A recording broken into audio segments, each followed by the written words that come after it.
भारताचा इतिहास हा अत्यंत जुना समजला जातो, कारण की भारताच्या इतिहासाची नोंद इतिहासामध्ये सुद्धा नाही असं सुद्धा म्हटलं जातं।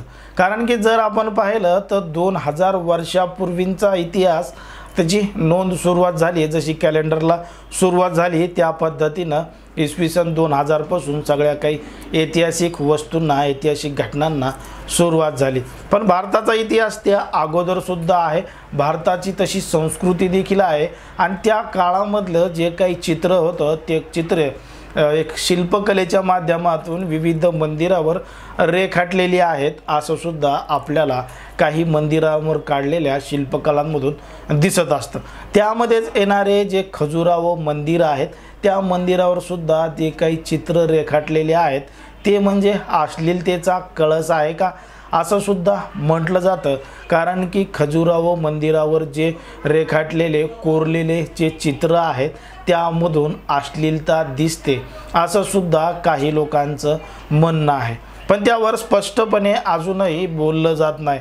खजुराहो मंदिरामध्ये असणारे जे शिल्प आहेत ते अश्लीलता दाखवतात का, किंवा त्या वेळी होती जी संस्कृती होती ती त्या चित्राच्या माध्यमातून व्यक्त केली जात होती, हे सुद्धा आपण स्पष्टपणे पाहणार आहोत।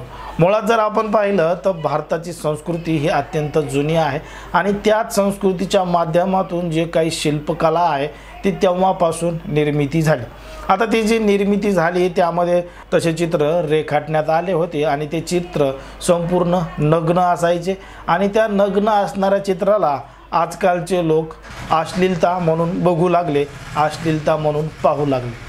पण तेव्हा जी परिस्थिती होती, तेव्हा ज्या पद्धतीनं लोक राहत होते, तेव्हाचे लोक कपडे घालत नव्हते, बिना कपड्याचे फिरत होते आणि ते जे काही कृत्य करत होते ते कृत्य करत असताना त्याच पद्धतीनं ते चित्र त्यांनी त्यावेळी रेखाटून ठेवले की आत्ताची संस्कृती अशी आहे, आत्ताचे लोक असे वागत आहेत, म्हणून त्यांनी जे बघितलं त्यांच्यासोबत जे घडत होतं त्या पद्धतीनं त्यांना ते रेखाटण्याचा प्रयत्न केला।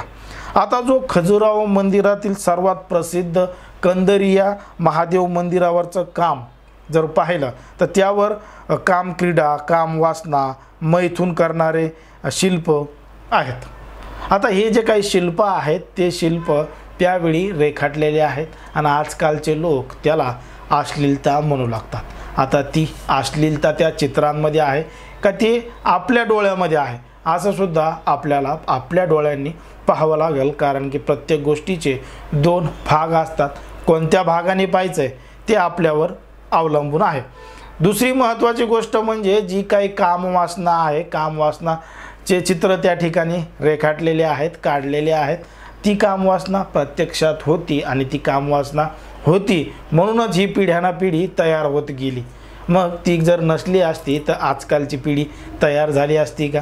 मग त्या ठिकाणी त्यांनी जे काढून ठेवलंय, दाखवून ठेवलंय त्याच्याकडे आपण अश्लीलतेनं बघतो। खजुराहोचा जो शिल्प आहे त्याचा आता युनेस्कोच्या वर्ल्ड हेरिटेज जी साईट आहे त्याच्यामध्ये सुद्धा समावेश करण्यात आला आहे आणि ते पाहण्यासाठी विविध देशातले लोक भारतामध्ये येत असतात आणि हीच आपल्या भारताची ओळख आहे। असे शिल्प भारतामध्ये मोठ्या प्रमाणात आढळून येतात, पण आपल्याच भारतातील लोक असे चित्र पाहण्यासाठी जास्त काही करून जात नाहीत। बरं पाहायला गेले तर मग जे काही मुलं आहेत, कोणी आहेत त्याला म्हणजे तिकडं पाहू नको, तू इकडं पाहून चल, त्या चित्राकडं पाहूच देत नाहीत। तर काही जण म्हणतात ते जे चित्र आहेत त्याला मातीचा लेप लावून झाकून टाका, ते चित्र दिसले नाही पाहिजे।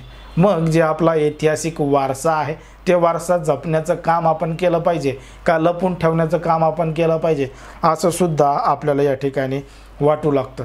आणि युनेस्कोच्या वर्ल्ड हेरिटेजमध्ये या खजुराहोंचा शिल्पांचा समावेश झाला आहे, ही भारतीयांसाठी खरंच खूप आनंदाची आणि अभिमानाची सुद्धा गोष्ट आहे। अनेक ठिकाणी अशा पद्धतीनं अनेक शिल्प सापडत आहेत। आत्ताच जर आपण पाहिलं तर मागे कोकणामध्ये कातळ शिल्पसुद्धा सापडलेले आहेत आणि असा हा ऐतिहासिक वारसा आपल्या भारतामध्ये अजूनही उपलब्ध आहे।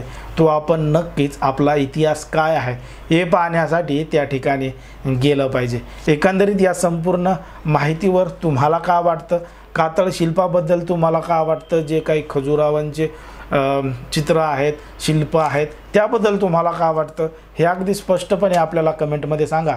आणि अशाच पद्धतीचे नवनवीन व्हिडिओ पाहण्यासाठी आपल्या चॅनलला लगेच सबस्क्राईब करून घ्या. धन्यवाद.